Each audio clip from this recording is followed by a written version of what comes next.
तो दोस्तों स्वागत है आज हमारे इस सेशन में कि हम बात करेंगे CAPF असिस्टेंट कमांडेंट जो एग्ज़ाम होता है जिसे UPSC कंडक्ट कराती है। और इसकी ख़ास बात होती है कि इसमें सीधा असिस्टेंट कमांडेंट के पोस्ट पे आपकी भर्ती होती है और ये UPSC कराती है। आप देख सकते हो CAPF मतलब होता है सेंट्रल आर्म्ड पुलिस फोर्स जो होती हैं, जैसे कि हमारी अर्धसैनिक बल होते हैं, जैसे ऐसे होता है CISF, BSF या जो ITBP होती है, जो ये तमाम तरह की जो अर्धसैनिक जो जॉब होती हैं इनमें जैसे ऐसे ऐसे पुलिस में क्या होता है कि ऐसे IPS बनता है एक अधिकारी जो उसकी कमांड करता है। लेकिन अब अर्धसैनिक बल में भी तो कोई अधिकारी चाहिए जहाँ चयन हो उसका, जो अपनी बटालियन को देख सके, तो उसी तौर पे बनता है ये असिस्टेंट कमांडेंट का पद। तो असिस्टेंट कमांडेंट के बाद आता है कमांडेंट, फिर उसके बाद जो हायरार्की देखेंगे हम। इसमें फुल एग्ज़ाम एनालिसिस करेंगे, किस प्रकार एग्ज़ाम होता है, कितने नंबर कितने फेजेस में होता है, पहला पेपर, दूसरा पेपर, इंटरव्यू तक जाता है, इसमें फ़िज़िकल कैसे होता है, पूरा फुल एक्सप्लेन करेंगे पूरा सारा कि कहाँ से क्या होता है। देखो दोस्तों, ये एग्ज़ाम मैंने भी दिया है और मैंने इसको इंटरव्यू तक क्वालिफाई किया है, तो मुझे इसका अच्छा खासा अनुभव है। मेरा नाम अभिषेक कुमार है, तो आप सर्च कर सकते हो मतलब कहीं पर भी जहाँ पर इसकी मेरिट हो उसमें मेरा नाम है।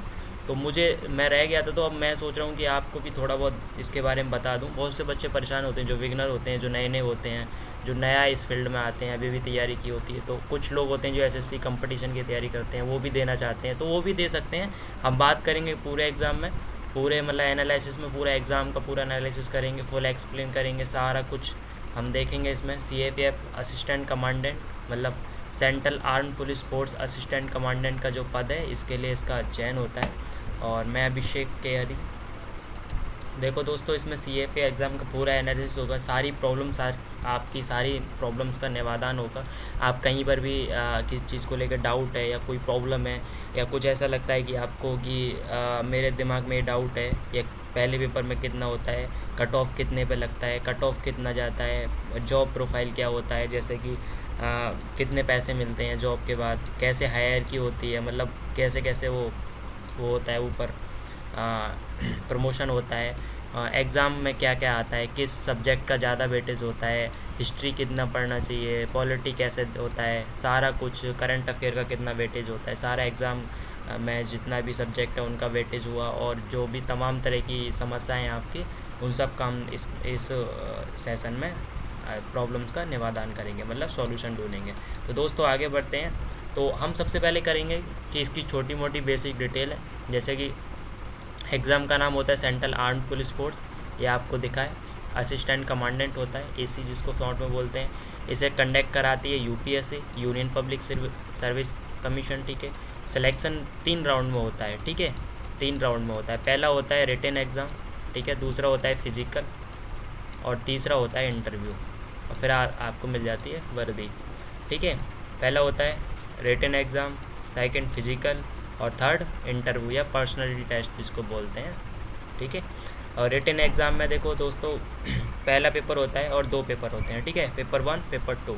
अब ये मैं इसको थोड़ा हटा देता हूँ क्योंकि यहाँ ये गलत लिखा हुआ है। तो टाइप ऑफ क्वेश्चन होते हैं इसमें, क्वेश्चन नंबर पहले में होते हैं MCQ, मतलब जो बहुविकल्पीय प्रश्न होते हैं। ऐसे क्वेश्चन दे दिया, 4 विकल्प दे दिए, कौन सा ठीक है, ऑब्जेक्टिव क्वेश्चन जिनको शॉर्ट में बोलते हैं। ये डिस्क्रिप्ट होता है, मतलब सब्जेक्टिव होता है, सब्जेक्ट मतलब लिखना होता है हमें, ठीक है। आगे बात करेंगे क्या क्या लिखना होता है, कैसे लिखना होता है। ऐसे आता है रीजनिंग ऐसे, और इसमें पैसेज, कंप्रिहेंशन और ग्रामर आता है, तो उसको हम देखेंगे कैसे लिख सकते हैं। क्या हम ऐसे को हिंदी में लिख सकते हैं या नहीं लिख सकते? बिल्कुल लिख सकते हैं।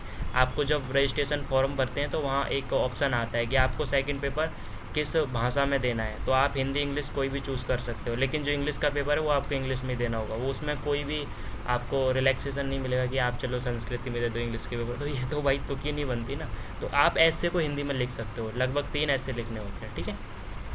तो इसमें पहले पेपर में 2 घंटे का होता है, दूसरा पेपर 3 घंटे का होता है, क्योंकि ये लेंथी होता है, थोड़ा लिखना पड़ता है, तो ये 3 घंटे का होता है, और ये ऑब्जेक्टिव ये 2 घंटे का होता है। हम अभी समझ में आ गया, यहाँ कोई डाउट नहीं बचना चाहिए। 3 राउंड में होता है, फर्स्ट सेकंड थर्ड, पेपर 2 होते हैं, ठीक है, ठीक है। इतना कर लिया यहाँ तक क्वालिफाई। अब नेक्स्ट बढ़ते हैं। देखो पेपर 2 हो गए, पेपर 1 ऑब्जेक्टिव होगा, दूसरा सब्जेक्टिव मतलब डिस्क्रिप्टिव है। इसमें देखो जनरल एबिलिटी और इंटेलिजेंस, मतलब कि GS, GK, ये तमाम तरह की चीज़ें पूछी जाएंगी इसमें, जीएस जीके, मैथ थोड़ा बहुत, रीजनिंग थोड़ी बहुत, ठीक है, यही सब पूछा जाता है। ठीक है, रीजनिंग और मैथ का वेटेज लगभग 20 से 25 क्वेश्चन का होता है, आगे समझेंगे कैसा कैसा होता है। ठीक है, और इसमें क्या हो सब्जेक्ट है, इसमें जनरल स्टडीज़ मतलब जैसे ह्यूमैनिटीज़ का सब्जेक्ट हुए, भारत की जो अंतर्राष्ट्रीय संबंधों से रिलेटेड कोई सब्जेक्ट हुआ, जैसे कि भारत चीन संबंध, या भारत ब्रिक्स में कैसे किस प्रकार भूमिका निभा रहा है, ऐसे कुछ सब्जेक्ट हुए। ठीक है, ये करंट अफेयर हो गया, या बड़ी बड़ी संस्थाओं से भारत किस प्रकार मुँह तोड़ जवाब दे रहा है, या बड़ी बड़ी संस्थाओं में किस प्रकार उसकी भागीदारी, जैसे यूएनओ, WHO, ऐसे ही कुछ क्वेश्चन होंगे। ह्यूमैनिटीज़ के सब्जेक्ट होंगे जैसे कि ई कचरा, ठीक है, ये तो साइंस टेक हो गया, ई कचरा वगैरह, कि इलेक्ट्रॉनिक कचरे से किस प्रकार निपटा जाए, कंप्यूटर की क्या क्या समस्याएं, एआई की क्या क्या समस्याएं, एआई मानव प्रजाति में किस प्रकार प्रोग्रेस कर सकता है, ऐसे सब्जेक्ट हो गए। या फिर क्या है कि आप भ्रष्टाचार को किस प्रकार देखते हो, भ्रष्टाचार से आप क्या समझते हो, ये सारे सब्जेक्ट, ये हो गया। ठीक है, ऐसे हो गया इसमें। ठीक है, कंप्रेंशन मतलब कंप्रेंशन इंग्लिश में ही आएगा आपका। इसमें क्या होगा, एक पैसेज दिया जाएगा लगभग 8-10 लाइन का, उसमें से 4 या 3 क्वेश्चन पूछ लेते हैं आपको, उसमें से एक सबके आंसर देने होते हैं। ठीक है, ये 3 घंटे का होगा, 200 नंबर का हो गया। और ये जो क्वेश्चन नंबर 1 है ये 250 नंबर का हो गया। ठीक है, 200 नंबर में से आपको एक चीज़ कंफर्म कर दूं कि 200 नंबर में इसमें ये नहीं है कि आपको कितना लाना है, इसमें इतना है कि आपको इसमें 50 नंबर मिनिमम लेके आने हैं। ठीक है, 50 नंबर से कम नहीं होना चाहिए। बेशक आपके इसमें 250 नंबर आए, ठीक है, पेपर 1 में 250 आए, इसमें कुल 40 नंबर आए, भले ही मेरिट 200 पे गई हो, लेकिन आप क्वालिफाई नहीं कर पाओगे, क्योंकि इसमें आपके कितने हैं, 40 नंबर, यहाँ आपके 50 नंबर ही होने चाहिए। ठीक है, ये चीज़ ध्यान रखना, ये चीज़ बहुत ज़्यादा इंपॉर्टेंट है, और ये दोनों से मिलकर ही आपकी फाइनल कट ऑफ बनेगी। ठीक है, जो पेपर 1 की मेरिट बनेगी वो दोनों को मिलकर बनेगी। तो ये नहीं कि इसके नंबर जुड़ेंगे या नहीं, क्वालिफाई कोई नहीं है, सारे के नंबर जुड़ेंगे।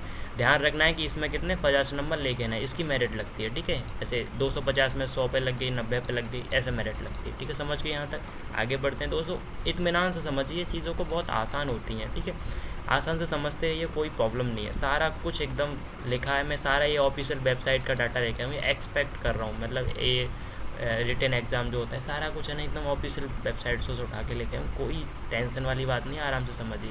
ये थोड़ा इस असुविधा के लिए खेद है कि मैं अच्छे से लिख नहीं पा रहा हूँ, क्योंकि मेरे पास पैड नहीं है। Sorry bro, sorry brothers and sisters. CAPF exam मतलब एग्ज़ाम पैटर्न क्या होता है, देखो आपको मैं बता ही चुका हूँ कि कितना होगा। देखो मतलब GS के और जो होता है मैथ रीजनिंग, आप हिंदी में यही समझोगे इसको हैं। GS2 में यही आप समझे, कंप्रेंशन, ऐसे और ये जनरल स्टडी सब्जेक्ट्स हो गए, 250 हो गए, और 200 यहाँ कितने नंबर हो गए टोटल, 450 नंबर का आपका पहला पेपर होगा। मतलब जो मैं बताया था ना कितने राउंड में होता है, 3 राउंड में होता है। तो आपने एक राउंड आपने समझ चुके हो, एक राउंड में क्या समझ चुके हैं कि आपको 2 पेपर देने हैं, उसमें कितने 450 नंबर देना है। इसमें से 200 में से लगभग आपको 50 नंबर लेके ही आने हैं। 50 नंबर से नीचे हुए तो आप क्वालिफाई नहीं कर पाओगे, ये क्वालिफाइंग नंबर है कि आपको 50 तो लेके, आप फिर 50 से जो आप 200 के 200 ले आओ, तो ये आपका वेटेज है, बढ़ाता है, आगे आपको हेल्प मिल जाएगी। ठीक है, यहाँ तक समझ गए, टोटल समझ गए यहाँ तक, टोटल मार्क्स पहला पेपर कितने नंबर का होता है। इसमें आपको बताऊंगा आगे मैं कि इसमें कौन कौन सब्जेक्ट पूछे जाते हैं, इसमें पता चलेगा कैसा होता है। ठीक है, ऑफिशियल वेबसाइट से सारा डाटा उठा लेना।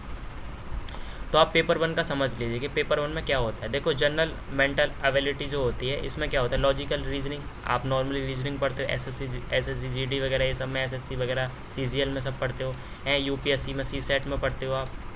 ठीक है, जो CSET होता है सिविल सर्विस एप्टीट्यूड टेस्ट, बहुत से लोगों को फॉर्म नहीं पता होता है, लेकिन ध्यान रखना दोस्तों, बहुत खतरनाक चीज़ है, इससे बच कर रहो। तो रीजनिंग हो गया, ठीक है, क्वांटिटिव एप्टीट्यूड, ये भी थोड़ा रीजनिंग वीजनिंग का। न्यूमेरिकल मतलब जो यही होता है मैथ वगैरह, नंबर सिस्टम है, यही सब मैथ का जितना भी तमेला होता है, झमेड़ा होता है, ये सब डाटा दे देगा कि आपको इस कंपनी में इतने मजदूर हैं, इतने लोग काम करते हैं, उसकी वाइफ की एज ये है कि ये प्लॉट आपको देना चाहिए, इसको नहीं देना चाहिए, ऐसा डाटा एनालिसिस, मतलब ऐसे बना दिया कि आपको डाटा दे दिया, उसको एनालिसिस करो और उससे 4-5 क्वेश्चन रिलेटेड पूछ लेता है। ये हो गया फर्स्ट फेज़। ठीक है, रीजनिंग समझ गए, मैथ समझ गए ना क्या होता है, नंबर सिस्टम वगैरह ये सब पूछा जाता है मैथ में, बहुत इजी मैथ होता है, इतना भी हार्ड नहीं होता है। पिछली बार जब मैंने पेपर दिया था तो उसमें सबसे ज़्यादा क्वेश्चन पूछे गए थे प्रायिकता। ठीक है, प्रायिकता समझते होंगे ना, उससे ही 4-5 कितने 5-6 क्वेश्चन थे प्रायिकता से, तो वही पूछे गए थे। दूसरा आ गया देखो, अब हिस्ट्री से पूछा जाएगा। हिस्ट्री देखो समझते हो हिस्ट्री क्या होता है, 3 तरह की हिस्ट्री होती है हमारी, एक होती है एंशिएंट, एक होती है मिडेवल, और एक होती है मॉडर्न। एंशियंट वो जो हमारे भारतीय पुरातात्विक राजा महाराजा थे हैं। मॉडर्न में हम मध्यकालीन में जो सुल्तान और ये सब पढ़ेंगे, मुग़ल वगैरह के बारे में पढ़ेंगे। मॉडर्न में मिडेवल में पढ़ेंगे वो, और मॉडर्न में पढ़ेंगे हम कि ये जो हमारे अंग्रेज़ ताऊ चाचा थे ये सब पढ़ेंगे। ठीक है, ये समझ गया हिस्ट्री वगैरह में। और हिस्ट्री में थोड़ा बहुत वर्ल्ड ज्योग्राफी से वैसे कभी पूछा नहीं है, लेकिन पूछ ले तो कोई शौक करने की बात नहीं। तो हिस्ट्री का मतलब होता है, देखो सोशल इकोनॉमी मतलब हमारी जो हिस्ट्री में जो इकोनॉमी थी हमारी, जो जैसे हम सिंधु सभ्यता की बात करें, जैसे वस्तु विनिमय प्रणाली वगैरह के बारे में। पॉलिटिक्स मतलब वहाँ प्रशासन कैसे चलाया जाता था, उनका रोल क्या था, ग्रोथ कैसा था, एरिया कितना था, कहाँ कहाँ मतलब फ्रीडम मूवमेंट हुए थे। ये अब मॉडर्न आ गया नेशनलिज्म मतलब राष्ट्रवाद है, फ्रीडम मूवमेंट महात्मा गांधी ने जितने चलाए, APJ मतलब इन्होंने चलाए, सॉरी हमारे भगत सिंह वगैरह जितने भी महान पुरुष थे इन्होंने चलाए। जनरल साइंस में देखो क्या होता है, जनरल अवेयरनेस। ठीक है, ये जिसको मतलब जनरल अवेयरनेस मतलब सामान्य होनी चाहिए भारत का कौन कौन कहाँ कैसे प्रथम प्रस्तुति है, ये सब पूछ लेते हैं। ठीक है, स्पेसिफिक टर्म जैसे कि कुछ टर्मिनोलॉजी है, कोई बुक लिख दी किसी ने, कोई वाक्य बोल दिया वो पूछ लेता है। ठीक है, और कुछ ऐसे कि मतलब पूछ लिया कि मतलब बहुत सारी ऐसी चीज़ें होती हैं जो अभी करंट में भी करंट भी कंटेंट को ज़िंदा करती है। तो साइंस में कोई करंट में अगर कोई मूवमेंट हुआ है तो वो कंटेंट से रिलेटेड पूछ लेगा। ठीक है, जैसे डीएनए क्रिस्पर Cas9 वगैरह के बारे में पूछ लिया तो डीएनए का स्ट्रक्चर पूछ लेगा। ये करंट और कंटेंट का संबंध होता है। ठीक है, टेक्नोलॉजी इन्फॉर्मेशन होनी चाहिए, जैसे हमारी टेक्नोलॉजी किस प्रकार बिल्ड कर रही है। AI का महत्वपूर्ण योगदान हो गया, AI हो गया। हम DNA या बायोटेक्नोलॉजी में या नैनो टेक्नोलॉजी में कैसे महत्वपूर्ण भूमिका निभा रहे हैं हमारा देश है वर्ल्ड लेवल पर। हमने आदित्य L1 या स्पेस में हम कितना अच्छा कर रहे हैं, या चंद्रयान 3 से रिलेटेड हो गया। ये हो गया टेक्नोलॉजी इन्फॉर्मेशन। मैंने बता दिया। इन्वायरमेंट साइंस मतलब इन्वायरमेंट में कौन सी नई प्रजातियाँ उभर के आ रही हैं, हम चेंजेस देख रहे हैं इन्वायरमेंट में, हमारा तापमान बढ़ रहा है, कौन सी प्रजाति विलुप्त हो रही है, कोरल रिफ्स के बारे में, हम उन्हें कैसे बचा सकते हैं, मैंग्रोव के बारे में, ये सब। ठीक है, जनरल साइंस ये समझ गया। पेपर 1 का बता रहा हूँ मैं। और इसमें देखो करंट इवेंट, जैसे करंट इवेंट तो भाई करंट क्या है, जो कुछ आसपास हो रहा है, करंट अफेयर्स। करंट मतलब अभी क्या चल रहा है हमारे देश में, नेशनल ऐसे कल्चर के बारे में क्या चल रहा है, म्यूजिक्स, नए नए आर्ट्स, हमारी लिटरेचर, स्पोर्ट्स के बारे में, वर्ल्ड कप कहाँ हुआ, कैसे कौन कौन जीता, किसको मैन ऑफ द मैच मिला, ऐसी चीज़ें पूछ लेता है। गवर्नेंस मतलब हमारी भारतीय प्रशासन कैसे किस प्रकार काम कर रहा है, कोई नई समस्या है ये, कोई नया बिल पास हुआ है, ये सब पूछ लेगा।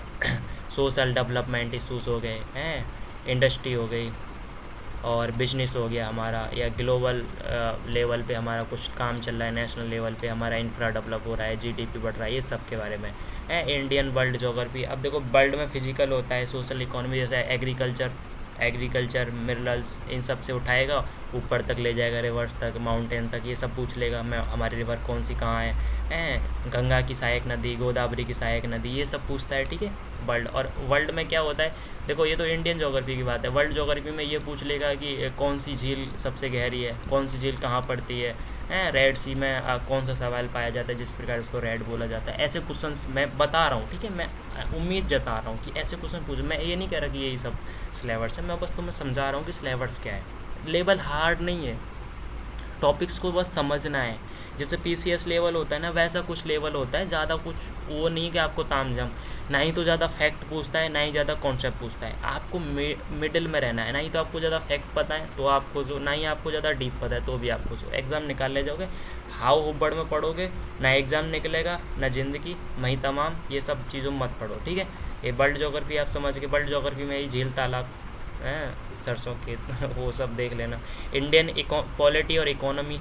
ठीक है, पॉलिटी और इकोनॉमी मतलब पॉलिटी स्ट्रक्चर, हमारा कॉन्स्टिट्यूशन में कौन सा आर्टिकल कहाँ कहाँ व्यवस्थित है, किसका क्या महत्व है। इकोनॉमी में भारत की डेवलपमेंट ग्रोथ होगी, इकोनॉमी ग्रोथ हो गई है। फिर बैंकिंग सिस्टम से बहुत ज़्यादा क्वेश्चन पूछे जाते हैं इकोनॉमिक्स में, बैंकिंग सिस्टम हो गया हमारा इकोनॉमिक्स में। ठीक है, नई नई रिपोर्ट आती हैं, बहुत सारी रिपोर्ट आती हैं इकोनॉमिक्स से रिलेटेड, जैसे कि IMF की रिपोर्ट आई, कोई वर्ल्ड बैंक की रिपोर्ट आई, या इंडिया में नीति आयोग की कोई रिपोर्ट आई, या बहुत सारी संस्थाएं, बॉच करके बहुत सारी संस्थाएं होती हैं, वो सब की रिपोर्ट आई, तो उनसे भी पूछ लेता है कि हमारा ह्यूमन डेवलपमेंट में कौन सा रैंक है।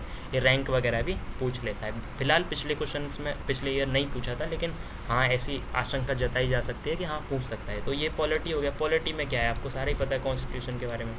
अब देखो पेपर 2 की बात कर लेते हैं। पेपर 1 समझ में आ गया किसी को कोई डाउट है ना भाई, मैं तुमको है ना सच बता रहा हूँ, कमेंट कर दो, मैं तुमको पर्सनली आगे वो दूंगा, कोई प्रॉब्लम नहीं है भाई। आराम से इत्मीनान से एक लागा समझ दो, ज़्यादा वीडियो के चक्कर में पड़ो मत। अगर सोचो ना कि तुम ये इसी चीज़ की 1000 वीडियो कर रहे हो, मतलब तुमने 10 वीडियो देख लें कि सिलेबस कैसा है, अरे यार तुम सिलेबस कैसा है, पैटर्न कैसा है, इसी का तुम 10 वीडियो देखोगे तो आगे जाके क्या करोगे? सिलेबस करने के लिए 3-4 हज़ार वीडियो देखोगे, तब जाके तुम्हें समझ में आएगा। किसी एक वीडियो को पकड़ो, इत्मीनान से समझो और आगे बढ़ जाओ, लग जाओ अपने सिलेबस में। जो बता रहा हूँ वो ऑनेस्टी से समझ लो, यही सब सच है भाई। मुझे एक्सपीरियंस है, मुझे पता है। ज़्यादा ताम झाम में मैं भी पहले पढ़ता था, मैं भी तुमसे कह रहा हूँ ज़्यादा टाइम वेस्ट मत करो। शायद यही कारण होगा कि मैंने इन सब चीज़ों में टाइम वेस्ट किया होगा पहले, कि मेरा नहीं हो पाया, ठीक है। तो ये भी हो सकता है ना, उम्मीदें तो जताई जा सकती हैं। तो हम पेपर 1 देखो, पेपर 2 में क्या होता है? पेपर 2 में होता है 2 पार्ट, एक होता है ए और एक होता है बी, ठीक है। ए ये रहा और बी ये रहा। ए में देखो, ए में होता है क्वेश्चन, ठीक है। कितने होते हैं? 80 के क्वेश्चन होते हैं। इसमें देखो मैंने बताया था ना, मॉडर्न हिस्ट्री से कोई रिलेटेड क्वेश्चन पूछ लिया, फ्रीडम स्ट्रगल से, ज्योग्राफी से, पॉलिटी से, इकोनॉमी से, ज़्यादातर तो करंट से ही पूछता है, ठीक है। करंट के 2-3 टॉपिक होते हैं, सीए जिसको बोलते हैं, जनरल सिक्योरिटी, ह्यूमन राइट्स वगैरह issue, human rights issue, analysis, ability वगैरह, इन सबसे क्वेश्चन पूछ लेगा, जो मैंने पहले बता चुका हूँ कि कहाँ से कैसे क्वेश्चन पूछे जाते हैं। यही पूछा जाता है। मैं आपको PYQ दिखा दूँगा, PYQ आपको दिखा दूँगा कैसा क्वेश्चन पूछे जाते हैं, ठीक है। अभी दिखा दूँगा, टेंशन ना लो। तो आप नेक्स्ट समझो पार्ट बी। इसमें क्या होता है? कॉम्प्रिहेंशन होता है। कॉम्प्रिहेंशन समझ गए? मैंने बताया था कि ऐसे करके कुछ 8-10 लाइन का एक पैसेज होता है, उसमें रिलेटेड क्वेश्चन होते हैं, ठीक है। एक होता है राइटिंग होती है, मतलब उसमें एक टॉपिक दे देगा, उसको आपको आसान भाषा में, अपनी भाषा में उसको समझाना होता है। और बहुत सारी लैंग्वेज स्किल्स होती हैं, एक्टिव, पैसिव, डायरेक्ट, इनडायरेक्ट, यही सब पूछ लेता है, ये सब पूछ लेता है। लैंग्वेज टेस्ट, ग्रामर टेस्ट पूछ लेता है, कौन के एंटोनियम, सिनोनियम वगैरह पूछ लेता है, ये सब पूछ लेता है, ठीक है। ये ग्रामर का पोर्शन है। और जो ऐसे होते हैं वो 80 नंबर के होते हैं, ठीक है। 80 नंबर के ऐसे हो गए। और बाकी टोटल पेपर कितना होता है? 200 नंबर का, ठीक है। 200 नंबर का होता है, 250 नंबर का। 1 मिनट में देख लेता हूँ, मैं थोड़ा सॉरी यार, थोड़ा कन्फ्यूज हूँ। हाँ, 200 नंबर का होता है, ठीक है। इसमें 180 नंबर के क्या हो गए? ऐसे हो गए, 80 नंबर के खाली, ठीक है। तो ऐसे हो गए। बाकी बची हुई ये ग्रामर वगैरह आ जाती है, ठीक है। अब नेक्स्ट बढ़ जाते हैं इसी में। देखो अब देखो, समझ लो कि किस सब्जेक्ट का कितना वेटेज होता है भाई, ये बहुत इंपॉर्टेंट है। पूरा ट्रेंड उठा के लाया हूँ 2016 से 20 तक ही मैं समझ रहा हूँ। अभी देखो 21 में ही पेपर हुआ था इसका, 22 में हुआ, 23 में हुआ, अभी 20 तक समझ लो, ठीक है। समझ लो, देखो करंट अफेयर के 20 में आए थे 9 क्वेश्चन, 16 में आए थे 26 क्वेश्चन। तो यहाँ ऐसी कोई उम्मीद नहीं है कि अच्छा 9 आए हैं तो अब की बार भी 9 ही आएंगे, ऐसा कुछ भी नहीं है भाई साहब। 26 के बाद डायरेक्ट 18 भी आ सकते हैं, ठीक है। लगातार घटते आ रहे हैं करंट अफेयर, तो इसका बिल्कुल ये UPSC भाई, इसमें ना आप उम्मीद जता नहीं सकते। मतलब आप इसमें क्या है ना, आप उम्मीद नहीं जता सकते कि किससे कितना क्वेश्चन आएगा। बस इतना रखो कि सबको बराबर टाइम देना है, करंट अफेयर को ठीक ठाक देना है। कोई करंट अफेयर क्या होता है ना, करंट अफेयर जब पढ़ते हो तो आप उसके साथ कंटेंट भी पढ़ लेते हो और आपका उसके साथ रिवीजन हो जाता है। तो मैं मानता हूँ कि आप करंट पढ़ोगे तो कंटेंट भी पढ़ोगे, कंटेंट से रिलेटेड बाकी क्वेश्चन होते हैं, तो समझ लीजिए।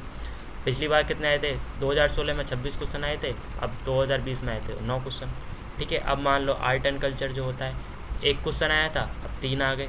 पहले 1 आया था इसमें एंशिएंट में, अब 7 आ गए। तो ऐसा करके क्वेश्चन का वो है, देखो समझ लो चीज़ को। ऐसा कुछ नहीं कि कोई क्वेश्चन कितना कहाँ से कैसे आ रहा है, ये मत देखो। यही देखो, पॉलिटी से कितने क्वेश्चन जा रहे हैं? 20 क्वेश्चन, ठीक है। केमिस्ट्री से, तो साइंस का भी अच्छा खासा वेटेज है। देखो साइंस देखो कितना है, फिजिक्स और केमिस्ट्री और बायोलॉजी कितने हैं?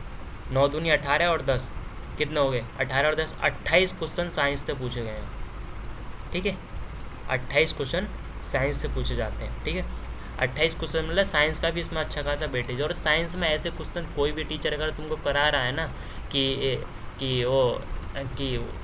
वो जो होता है, क्या बोलते हैं उसको, मतलब ऐसे क्वेश्चन कराते हैं, मलेरिया किस जीवाणु से होता है, विटामिन कौन सा विटामिन घुलनशील होता है, विटामिन की खोज किसने की थी, ऐसे 1 लाइनर क्वेश्चन पढ़ा है ना, तो तत्काल वीडियो को मतलब हटाओ और उस चैनल को अनसब्सक्राइब करके कहीं अच्छे से एजुकेशन पे जाओ जहाँ रियल में वैसे क्वेश्चन पूछे जाते हैं। भाई साहब मैंने ना पूरा 6-7 महीने ऐसी तैयारी की थी, यही मैंने बहुत सारे, मैं नाम नहीं लूँगा उस संस्था का जिससे मैंने ये बैच परचेज़ किया था, उसने पूरा साइंस का यही क्वेश्चन कराया था कि किस वंक ये सब कुछ पढ़ा दे। भाई साहब मैं रट के गया, तो मैं यकीन नहीं होगा दोस्तों, कुछ भी नहीं आया, वही आया जो मेरी अंडरस्टैंडिंग थी 11 10 12th के आधार पर, जो मेरी अंडरस्टैंडिंग थी ना, उसी के आधार पे मैं 28 को ऐसे मतलब लगभग आए थे 15-20 क्वेश्चन मेरे जब मैंने एग्ज़ाम दिया था। तो मैं उनमें से लगभग 10-12 क्वेश्चन कर पाया था। अगर मैं उनके चक्कर में रहता ना तो मैं नहीं कर पाता, सच में नहीं कर पाता। तो वन लाइनर क्वेश्चन के चक्कर में डीप पढ़ो, कॉन्सेप्ट पढ़ो, कॉन्सेप्ट पर ज़्यादा ध्यान दो। ठीक है, ठीक है। अब देखो आपकी साइंस पे पकड़ है और ये ह्यूमैनिटीज़ के सब्जेक्ट हैं, जैसे कि पॉलिटी हो गया, ज्योग्राफी, वर्ल्ड ज्योग्राफी, मतलब ज्योग्राफी से देखो कितने क्वेश्चन है, 15 क्वेश्चन ज्योग्राफी से क्वेश्चन पूछे जा रहे हैं, पॉलिटी से 20 क्वेश्चन जा रहे हैं। आप मान लो इन्हीं 3-4 को कर लो, 100 नंबर 100 की तो मान लो मेरिट जाती है, लगभग 250 में 100 पे मेरिट जाती है। ठीक है, तो यही सब कर लो, इनसे ही हो जाए। मान लो आपकी इकोनॉमी उतनी अच्छी नहीं है, माइक्रो इकोनॉमी, और ये 14 क्वेश्चन इकोनॉमी से पूछे जाते हैं, तो आप इन्हीं सब्जेक्ट को पढ़ लो भाई। कोई ज़्यादा ताम झाम पढ़ने के नहीं, और ज़्यादा किताब विताबों के चक्कर मत पढ़ो। कोई किताब नहीं है जो आपका सिलेबस है, आप एसएससी वगैरह ही कर रहे हो या यूपीएससी कर रहे हो या पीसीएस कर रहे हो, उसी बेस पे इसको उसी बेस पे दे दो। ठीक है, बस थोड़ा बहुत साइंस को अच्छे से पढ़ लेना। यही है, देखो दोस्तों कितने क्वेश्चन कहाँ से पूछे जाते हैं, 125 क्वेश्चन टोटल आते हैं। आसान देखो क्या होता है, पॉलिटी के क्वेश्चन उतने आसान नहीं होते हैं, थोड़ा लेंदी होते हैं कॉन्सेप्ट वाइज होते हैं। एक क्वेश्चन दे दिया, यहाँ दो ऑप्शन दे दिए और उनमें से पूछ रहा है कि दोनों ऑप्शन ठीक है, एक सही है, दो सही है, या इनमें से कोई ठीक नहीं है, ऐसे दे दिया, तो थोड़ा डिफिकल्ट होता है पॉलिटी का। तो पॉलिटी अच्छे से पढ़नी होगी। ठीक है, पॉलिटी आसान भी नहीं है। आप आर्टिकल रट रखे हैं तो आप समझ रहे हो कि मैं पॉलिटी का बहुत बड़ा ज्ञाता हूँ, डॉक्टर भीमराव अम्बेडकर समझ रहे हो, तुम नंबर 1 के गधे हो। कुछ नहीं है, आर्टिकल रटने ये तोता वाला काम करना छोड़ दो, आर्टिकल की समझ विकसित कर लो। आर्टिकल कहाँ किसका यूज हो रहा है, किस केस में क्या कहा गया था, ये सब चीज़ों पर ज़्यादा ध्यान दो। ठीक है, तो तोता बनने की कोशिश मत करो। इकोनॉमी भी उतनी आसान नहीं है। अगर तुम्हारी बैंकिंग सिस्टम बहुत अच्छा है तो इकोनॉमी तुम्हारे लिए डिफिकल्ट दिखाई, ईजी हो जाएगा। ठीक है, ज्योग्राफी बहुत ईजी होती है भाई, जो बहुत ज्योग्राफी तो ईजी तो सब्जेक्ट मेरे को कोई लगता ही नहीं। बस कौन से पे यार, चारों तरफ ज्योग्राफी बिखरी हुई है, हम खेतों पे जा रहे हैं ज्योग्राफी है, पहाड़ों पे जा रहे हैं ज्योग्राफी है, तो क्या नहीं यार, सब कुछ तो देखने को मिलता है। बारिश पड़ रही है ज्योग्राफी है। ठीक है, तो बहुत ईजी होता है। ठीक है, हिस्ट्री भी उतना नहीं हम कह सकते हैं ईजी होता है, क्योंकि हिस्ट्री लोगों को कम समझ में आती है, इसमें डेट का भी कॉन्सेप्ट होता है थोड़ा बहुत, तो थोड़ी ठीक होती है। 21 क्वेश्चन हिस्ट्री से पूछे। करंट अफेयर भाई, करंट अफेयर आपके करंट आपने लगभग 6-7 महीने की कर रखी है या पिछले 1 साल से पढ़ रहे हैं, तो ये डिफ़िकल्ट नहीं है, बहुत आसान है। करंट अफेयर के क्वेश्चन ज़्यादातर साइंस टेक वगैरह से ही आते हैं। साइंस देखो करंट अफेयर के 3 ही सब्जेक्ट से ज़्यादा क्वेश्चन आते हैं। पहला आएगा साइंस टेक से आएगा, दूसरा इकोनॉमी से है क्योंकि बैंकिंग सिस्टम में हमेशा परिवर्तन होता रहता है, और तीसरा आ जाता है ज्योग्राफी वगैरह इन्वायरमेंट से। ठीक है, तो इन 3 सब्जेक्टों को आप कॉन्सेप्ट में ही पढ़ोगे, करंट में ही पढ़ोगे, तो ये करंट के आपको डिफ़िकल्ट आसान लगने लग जाएगा। फिजिक्स ये आपके देखो ये अंडरस्टैंडिंग बेस है, इसमें कोई बदलाव नहीं होता है, ये सब पारंपरिक चीज़ें, इन्हें तुम रटते रहो। करंट अगर इनसे कोई नया पूछा तो वो करंट में पूछेगा, नहीं ये तो सब इजी होता है भाई, बहुत इजी होता है। एप्टीट्यूड ये होता है मैथ वगैरह के, मैथ से मतलब मान लो मैथ और रीजनिंग मिला के आपके 20 क्वेश्चन मान लो, ये मैथ रीजनिंग 20 क्वेश्चन का वेटेज होता है। मैं तो कहूँगा ये मैथ रीजनिंग अगर बहुत से लोगों को नहीं आता है, जैसे एसएससी वाले लोग हैं, उनको तो भाई बहुत ईजी पड़ेगा, क्या जो जनरल कंपटीशन वाले, जो जैसे पीसीएस या यूपीएससी वाले लोग हैं, वो इन सब्जेक्टों पे ज़्यादा वेटेज रखें। ये जो है ये आप यूपीएससी में ही पढ़ते होंगे। ठीक है, बढ़ते हैं नेक्स्ट में। अब हमने सारा कुछ पढ़ लिया, अब आ जाते हैं हम कट ऑफ पे। भाई कट ऑफ कितने पे लगती है ये भी तो मालूम होना चाहिए। हमें पता चल गया पहले पेपर में क्या होता है, दूसरे में क्या होता है, कितने क्वेश्चन का क्या वेटेज होता है। करंट देख लेते हैं। देखो जनरल की देखो टोटल लगती है, जो फाइनल कट ऑफ लगती है ना हमारी 600 नंबर पे लगती है। कितने पे?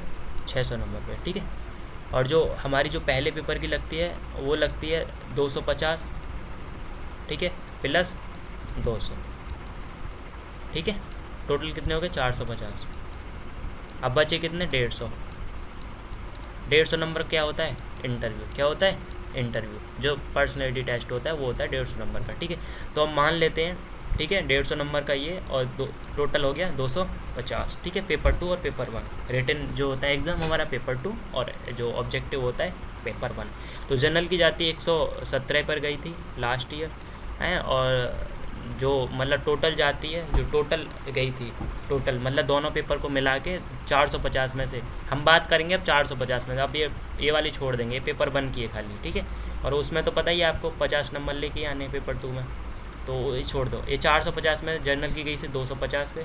ठीक है, EWS 157, OBC 205। ये जनरल और ओबीसी सेम ही होता है भाई, थोड़ा बहुत ही फ़र्क होता है। एससी 186 और एसटी वाले 181। और फिर जो होते हैं एक्स सर्विसमैन उसकी 59, जो एक्स पहले सर्विस दे चुके हैं उनकी, भाई ये तो बहुत ईजी होता है। अब फिर अभी ये सब क्वालिफाई कर लेंगे, फिर इसके बाद आप बुलाए जाओगे किसके लिए, फिजिकल के लिए। आप फिजिकल क्वालिफाई कर लोगे, फिर आप इंटरव्यू के लिए बुलाए जाओगे। इंटरव्यू जुड़ जाएगा आपका 150 नंबर का, टोटल हो जाएगी मेरिट 600 नंबर की। जो फाइनल मेरिट लगेगी वो 600 नंबर पे लगेगी।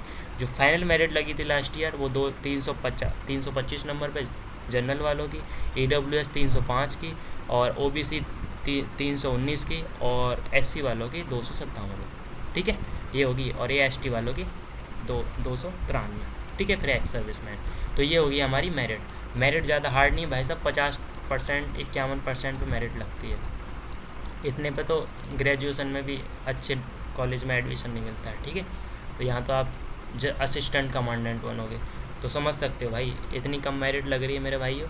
तो एग्ज़ाम का महत्व आप समझ सकते हो कि एग्ज़ाम थोड़ा तो मुश्किल रहेगा सफ़र, लेकिन अगर मुश्किल है तो मज़ा तो आने वाला है। मज़ा तभी आता है जब हमारा टास्क थोड़ा चुनौतियाँ पूर्ण हो। अगर आसान हो तो फिर तो क्या है यार, आसान थोड़ी ना होता है, आसान में मज़ा कहाँ है। तो मज़ा तो तब है जब आप परिस्थितियों के खिलाफ लड़कर किस चीज़ को हासिल करो। ठीक है, तो बेस्ट बढ़ते हैं, यही होता है भाई। अब हम आते हैं कि फ़िज़िकल में क्या क्या होता है। ठीक है, फ़िज़िकल में हाइट, जो मिनिमम हाइट है 165 होनी चाहिए लड़कों की। ठीक है, लड़कियों की 157 सेंटीमीटर में बात चल रही है, ध्यान रखना।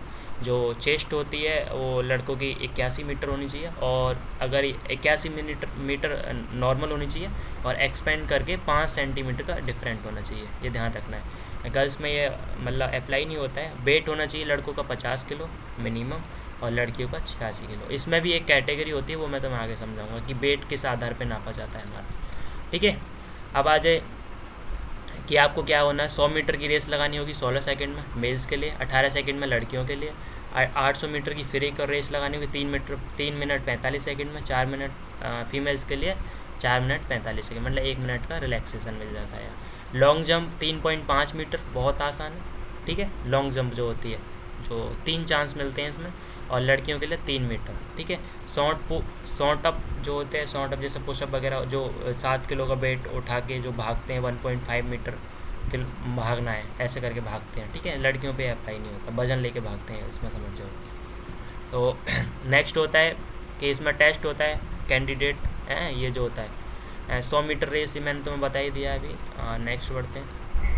नेक्स्ट इसमें अब आते हैं भाई, सारा हम क्वालिफाई हो गए, इंटरव्यू क्वालिफाई कर दिया, पैसा कितना मिलेगा, ये भी तो इम्पोर्टेंट है ना। घर भी तो चलाना है, घर वालों को भी तो सैलरी दिखानी है, शौक में थार वगैरह खरीदनी है, मतलब अपना अपना जलवा होता है, जो जैसा ठीक लगे।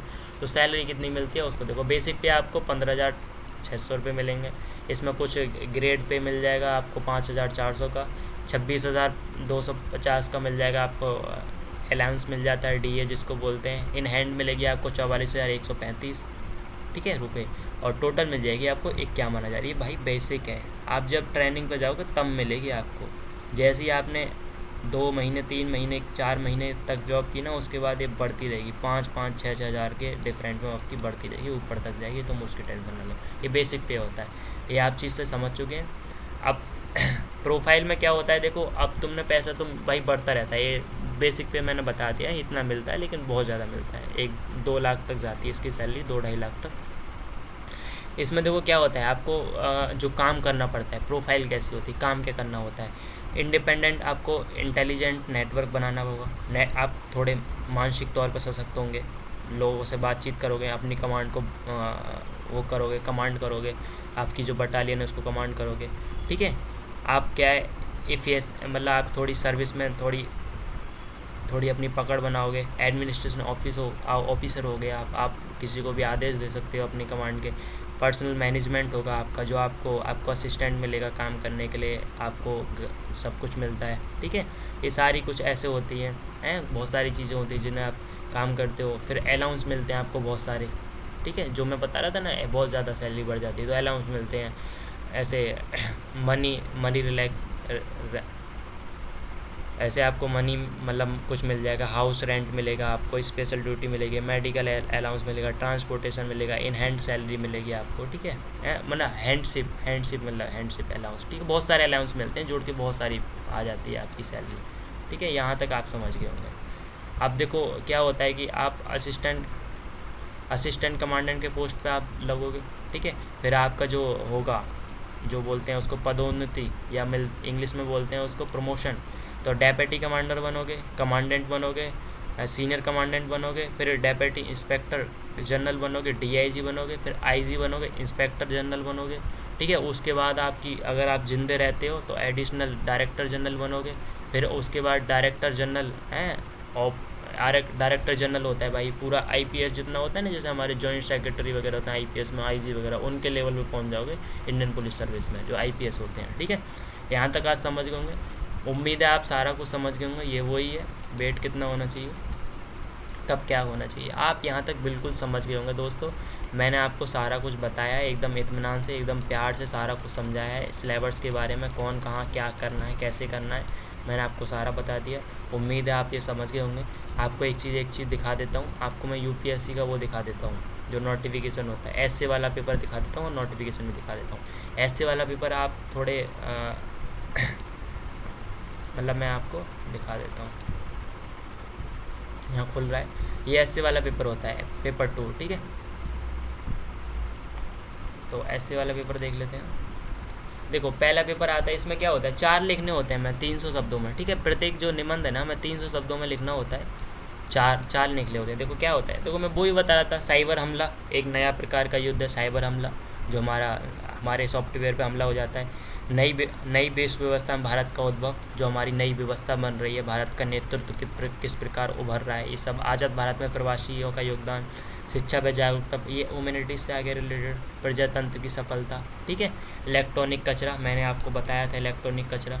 भौगोलिक एवं भाषाई विविधता व भारत की, ये जो होता है, देखो हमारा भारत कितना बड़ा है, यहाँ जम्मू कश्मीर, नीचे केरला, इधर पूर्वोत्तर, इधर क्या हो गया गुजरात, सबकी भाषा अलग है, ठीक है, सबका क्षेत्र अलग है, नस्ल अलग है, सबका रूपरेखा अलग है, लेकिन फिर भी हम एक हैं, क्यों हैं, इसके बारे में पूछना है, ठीक है। ये हो गया आपके एफ तक आते हैं, मतलब 5-6 आते हैं, आपको कुल 4 लिखने होते हैं, ठीक है। इंग्लिश हिंदी किसी में भी लिख सकते हो। उसके बाद फिर आपको पैसेज वगैरह मिल जाते हैं, ठीक है। ये पैसेज हो गया, आप पैसेज पढ़ोगे और आंसर दोगे, यहाँ पर आपके पैसेज पढ़ोगे। उधर ये कॉपी पे होते हैं, जो आपकी तो बस क्या है ना, ये आपको कॉपी के पीछे चिपका मिलता है पेपर, एक कॉपी मिलती है, कॉपी पे आंसर लिखे होते हैं। वहाँ पर क्या होता है, आंसर नहीं लिखे होते हैं, क्वेश्चन लिखे होते हैं। आंसर के लिए आपको जगह दी जाती है, तो आपको क्वेश्चन उतारने की ज़रूरत नहीं है उधर जाके, ठीक है। सारा कुछ लिखा होता है, ये ऐसे करके आ जाते हैं। रीराइट सेंटर में होता है, वॉइस चेंज कर दो, एक्टिव जो डायरेक्ट इनडायरेक्ट, ये सब मिल जाते हैं। नो सूनर वगैरह, ये जो जितने भी ग्रामर के टॉपिक होते हैं सब मिलते हैं, ठीक है। तो बहुत आसान होते हैं, यही सब देखने को मिलेगा आपको। 1-1 नंबर 2-2 नंबर के क्वेश्चन होते हैं ये, ठीक है। बहुत आसान होता है दोस्तों, आप यहाँ तक समझ के होंगे। आप ऑफिशियल वेबसाइट से इसका पेपर 1 और पेपर 2 मैंने दोनों भी डाउनलोड कर रखे हैं, आप चाहो तो देख लेना। इसका नोटिफिकेशन है ये वाला, आप देख लो ये वाला, तो उम्मीद है आप देख लोगे। मैं तो भाई टाइम हो रहा है ज़्यादा, क्योंकि मैंने तुम्हारा बहुत टाइम ले लिया। आप देख सकते हो यहाँ पर सारा किस में क्या होता है, कैसे कैसे क्या होता है। ऑफिशियल वेबसाइट से डाउनलोड कर लेना, देख लेना। ज़्यादा वीडियो के चक्कर में पढ़ो मत। मैं यही कहूँगा आपसे कि आप कोशिश करो कि आप ज़्यादा कुछ तामझाम के चक्कर में अपनी तैयारी में लग जाओ, ज़्यादा टेंशन मत लो। बहुत आसान पेपर होता है, मैंने इत्मीनान से आपको समझा दिया है, कोई नई वीडियो देखने की ज़रूरत नहीं है। अब इससे रिलेटेड स्टेटस मत ठोकने लग जाना कि अब तो भैया हमारा सिलेक्शन हो गया। बहुत आसान भी नहीं है, बहुत कठिन भी नहीं है, आप कर सकते हो, बस ये ध्यान रखना, ठीक है। ये एग्जामिनेशन है दोस्तों, या कंपटीशन है, या तुम ही नहीं हो, या बहुत सारे हैं, ठीक है। और फिर मैं यही कहूँगा, क्यों डरे, ज़िंदगी में क्या होगा, कुछ नहीं होगा तो तरबूज नहीं होगा, तजुर्बा होगा। ओके गाइस, जय हिंद, नमस्कार, मिलते हैं फिर कभी।